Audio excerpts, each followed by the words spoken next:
Elle a été révélée en 2007 dans La Graine et le Mulet d'Abdelatif Kechiche qui lui a valu le César du meilleur espoir féminin. Aujourd'hui, elle est à l'affiche du Ravissement, un thriller social signé Iris Kaltenbach et présenté au dernier festival de Cannes. L'actrice et réalisatrice Afsia Herzi est notre invitée aujourd'hui dans À l'affiche. Bienvenue à tous. Et bienvenue à vous, Afsia Herzi. Merci. Merci de passer nous voir dans À l'affiche. Vous êtes donc à l'affiche, vous, du Ravissement, premier long métrage, je le disais, d'Iris Kaltenbach, dans lequel vous jouez Lydia, qui, après que son petit ami l'a quittée, se dédie encore plus à son métier de sage-femme. Une nuit, elle rencontre un chauffeur de bus incarné par Alexis Mananti. S'ensuit une histoire inspirée d'un fait divers réel. On va regarder tout de suite la bande-annonce et puis on en parle juste après ensemble. Si Salomé allait vivre, comme certains l'affirment, le plus beau jour de sa vie,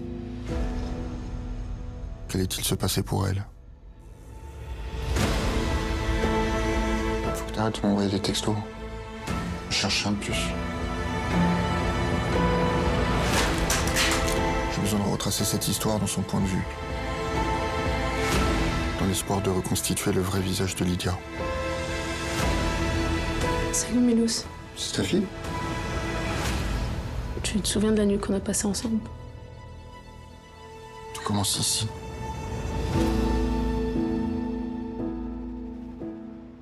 Afsia Herzi, j'ai beaucoup hésité à dévoiler ou pas le fait divers autour duquel est construit le Ravissement.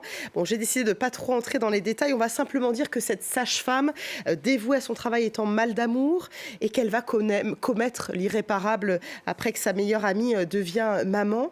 Qu'est-ce qui vous a touché dans ce rôle ? Alors moi, j'ai eu vraiment un coup de cœur immédiat pour le scénario. Beaucoup d'émotions en le découvrant. Et j'ai trouvé le personnage qu'Iris me proposait était incroyable. Et voilà. Vu que j'aime bien les challenges, pour moi, c'était un challenge très intéressant à essayer de relever. J'ai lu aussi que vous aimiez bien les faits divers. Est-ce que vous pouvez nous raconter votre rapport aux faits divers ? J'adore regarder les faits divers quand je ne travaille pas. C'est vraiment une passion depuis petite. J'aime bien, ça m'intéresse. Il y a tellement de choses tellement folles parfois que je me pose un tas de questions. Je me dis comment c'est possible. Enfin, ça me permet d'essayer de comprendre l'incompréhensible parfois. Et l'âme humaine parfois. C'est ça. En tout cas, pour mon métier, je trouve que c'est intéressant. Le film a été tourné dans une vraie clinique parisienne avec des futures mamans. C'était important pour vous cet aspect documentaire dans le film ? Oui, c'est le souhait d'Iris. Je sais qu'elle a très longuement hésité au début à prendre des actrices qui simulent un accouchement. Et après, elle s'est penchée, elle s'est dit, allez, on part en maternité. Il y a une scène incroyable d'ailleurs où on voit une femme accoucher. Oui. Vous êtes là en tant que sage-femme. Vous vous êtes imprégnée comment de ce rôle de sage-femme ? J'ai passé beaucoup de temps en maternité. Donc j'avais une sage-femme référente. Donc on a suivi ses gardes de jour, de nuit. Et donc il y avait la caméra, la réalisatrice et quelqu'un pour le son. Et dès que je pouvais, avec l'accord des mamans bien sûr, je m'incrustais dans le cadre, je faisais semblant de faire une visite. Et la vraie scène où on voit le bébé sortir, j'ai vraiment aidé la maman durant une contraction. Je l'ai vraiment accompagnée en l'aidant à tenir le drap. Waouh, sacrée expérience. Afsia Herzi, vous avez 36 ans, ça fait plus de 15 ans maintenant que l'aventure a commencé. Lorsque vous avez joué dans La Graine et le Mulet d'Abdelatif Kechiche, je le disais, on a retrouvé une petite archive, c'est au lendemain de la cérémonie des Césars. Vous venez donc de recevoir le César du meilleur espoir féminin. On regarde. J'ai toujours voulu être actrice. C'est vraiment un rêve de petite fille. Et voilà, j'avais la chance de pouvoir passer un casting, donc je me suis présentée. Et c'est le destin. Et alors hier soir, cette petite statuette entre vos mains, ça a généré, j'imagine, beaucoup d'émotions. Oui, énormément. Vous le dédiez à qui ? À mes parents. À vos parents ?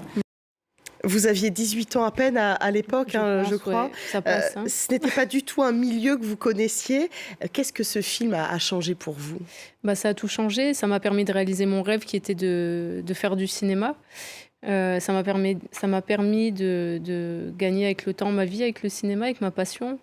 Et c'est sûr que c'est une grande chance de pouvoir vivre de sa passion. Et en plus, vraiment, moi, je viens d'un milieu qui n'est pas du tout celui du cinéma. Ma mère, elle était femme de ménage. Mon père, il était maçon. Donc, j'ai grandi dans les quartiers nord de Marseille. Donc, non, ça a été que du bonheur. Vraiment une grande chance. Depuis, Abdelatif Kechiche a été critiqué pour ses méthodes de travail, notamment pour son film La vie d'Adèle. Aujourd'hui, des coordinateurs d'intimité sont sur les tournages pour encadrer les scènes de sexe notamment. Quel regard vous portez sur cette évolution du métier ? Je sais que là, pour le ravissement, par exemple, la réalisatrice, elle nous a proposé un coordinateur d'intimité.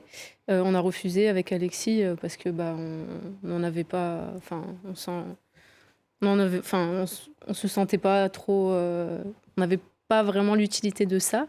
Mais je pense que c'est bien. C'est bien, en tout cas, pour les acteurs qui se sentent pas forcément à l'aise avec ce genre de scène. Je pense que c'est bien. Après, j'en ai jamais rencontré, donc je sais pas vraiment comment ça se passe. Mais en tout cas, pour ceux qui sont pas à l'aise, c'est bien. Ça permet de mettre au clair les choses en amont. Vous êtes actrice, mais aussi réalisatrice, Afsia Herzi. Vous avez déjà réalisé 2 films. Tu mérites un amour en 2019 et puis Bonne mère, sorti en 2021. Pourquoi vous êtes lancée dans l'écriture ? J'ai toujours voulu faire ça. Vraiment, c'est venu en même temps que mon souhait de jouer la comédie. Et très vite, j'en ai parlé d'ailleurs à Abdelatif Kechiche. Sur La graine et le mulet, j'avais déjà écrit une petite histoire que je lui avais fait lire. Il m'a tout de suite encouragée. Il m'a dit vraiment, il faut que tu te lances, il faut aller au bout de ses rêves. Et voilà. Et dès que je travaillais pas, j'écrivais. Et j'ai commencé par un court-métrage qui a été compliqué à financer. Et après, Tu mérites un amour que j'ai autoproduit et Bonne mère. Ça m'a aidé à faire Bonne mère, mais c'est vraiment une passion, l'écriture, de filmer les autres, de raconter des histoires. Enfin, j'avais vraiment envie d'évoluer artistiquement aussi. Je voulais pas rester que actrice, attendre des rôles. Voilà, j'avais envie d'être derrière aussi. Pour Bonne mère, vous avez décidé de faire appel à des acteurs non professionnels. Pourquoi ce choix ? Parce que l'histoire s'y prêtait, même si j'adorerais travailler avec des acteurs professionnels aussi. Cela raconte la vie d'une femme de ménage à Marseille d'ailleurs. C'est ça. C'est un rôle qui a été inspiré de la vie de votre maman. Complètement, oui. Oui, j'avais vraiment envie j'ai beaucoup d'admiration pour ma maman qui nous a élevés seuls, mes frères et ma sœur et moi. Et j'avais envie de rendre hommage à ma mère et à toutes ces femmes seules, toutes ces mamans seules. Et non, c'est l'histoire qui s'y prêtait. Je voyais pas quelqu'un je voyais pas une actrice professionnelle incarner le personnage de Nora. J'avais envie de montrer des nouveaux visages et de donner la chance aussi à des gens qu'on n'a pas forcément l'habitude de voir au cinéma, comme on a fait avec moi. Une première chance. Oui. En tout cas, on aura le plaisir de vous voir en avril 2024 dans Borgo de Stéphane Demoustier. Vous incarnez là une surveillante de prison. Oui. Là aussi, j'ai lu que vous étiez allé beaucoup en prison pour ce rôle. L'immersion, non, c'était super. Franchement, j'ai adoré ce tournage, ce personnage, le travail avec Stéphane Demoustier, c'était incroyable. On va regarder un extrait ensemble de Borgo. Pardon ? Si tu trouves que c'est ça, fais quelque chose. Je suis pas votre serviteur. Tu sais quoi alors? Votre surveillante et arrêtez de me tutoyer. Allez, on joue au cash, on va te faire un giro. Quoi ? Va conduire Andrea, ça t'occupera. Vous vous appelez comment ? Vous me présentez tout de suite vos excuses ou je fais un rapport. Bon, ouais. À quoi tu joues? On n'est plus à Paris ici, hein. Je m'appelle Ours, et après? Vous nettoyez. On passe de sage-femme à surveillante de prison, le grand écart. Pour votre prochain film, en tant que réalisatrice, vous adaptez le premier roman de Fatima Das, Oui. La petite dernière, l'histoire d'une jeune fille écartelée entre son homosexualité et sa foi. Pourquoi avoir choisi ce thème? Alors moi, j'avais Herzi. plus d'idées de scénario. J'avais rien après Bonne mère. Et en fait, c'est 2 productrices qui m'ont contactée pour me proposer cette adaptation. Donc, j'ai lu, j'ai eu un coup de cœur. J'ai rencontré l'auteur, Fatima Das. Et voilà, il y a eu vraiment un coup de cœur humain. Et ça m'a inspirée. Donc, je me suis dit, allez, pourquoi pas se lancer cette fois-ci le défi de l'adaptation. C'est la première fois que vous vous lancez dans le défi de l'adaptation d'un livre? Ah oui. Et c'était pas un exercice facile, mais c'était très intéressant. Pourquoi c'était si intéressant d'adapter un livre qui, donc, l'histoire est déjà écrite et vous passez derrière, vous devez le mettre à l'écran? C'est ça, le transformer en scénario de film. En plus, le roman est assez déstructuré, donc c'était pas évident. Mais j'ai beaucoup échangé avec l'auteur, j'ai infiltré un peu le milieu homosexuel aussi. Parce que justement, dans mon travail, en tout cas, je suis à la recherche constante de vérité et je ne pouvais pas écrire si j'en savais pas un minimum. Et c'est vrai que c'est un milieu que je connaissais pas trop, que j'ai découvert et j'ai appris énormément. Et quand est prévu le tournage du coup de votre film? Alors l'année prochaine, j'espère, si le projet se finance bien. Comme à tous nos invités, nous vous avons demandé votre coup de cœur du moment et vous nous avez cité la série Tapie. Oui. Qui raconte la vie de Bernard Tapie. Pourquoi ce coup de cœur? Alors j'ai adoré la mise en scène. Je trouvais que c'était extrêmement bien réalisé et que tout était super, quoi. Les décors, les costumes, le maquillage et les acteurs incroyables. Laurent Lafitte, incroyable, vraiment très très grand acteur. Vous recommandez? Très impressionnant. Je recommande. Franchement, il y a des scènes qui, je pense, vont être cultes, en tout cas pour les gens même qui veulent... qui apprennent le métier d'acteur ou d'actrice. Vraiment, ça fait longtemps que je n'avais pas vu une série française aussi bien. Merci beaucoup, Hafsé Herzi, d'être venu nous voir dans À l'affiche pour nous parler notamment de votre rôle dans le ravissement d'Iris Kaltenbach. On va citer en images, donc avec votre coup de cœur, cette série Tapie diffusée sur Netflix. Merci à vous de votre fidélité et je vous dis à très vite sur France 24. Quand tu veux gagner, il y a les règles, puis il y a une petite zone de flou. Les vrais gens sont pas dans un jeu télévisé. Ils prenaient la politique pour du showbiz. Ah ouais, moi je suis peut-être un clown, mais au moins ça fait rêver les gens. Tu fais rêver qui, toi? Oh, moi je sais qui je suis. C'est le peuple contre les élites parisiennes.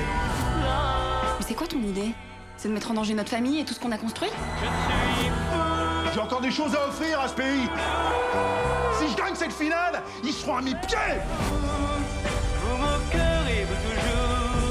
Croyez bien que si un jour vous deviez aller en prison, ce n'est pas vous, c'est Tapie.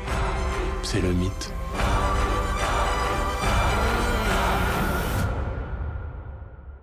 C'est le rêve.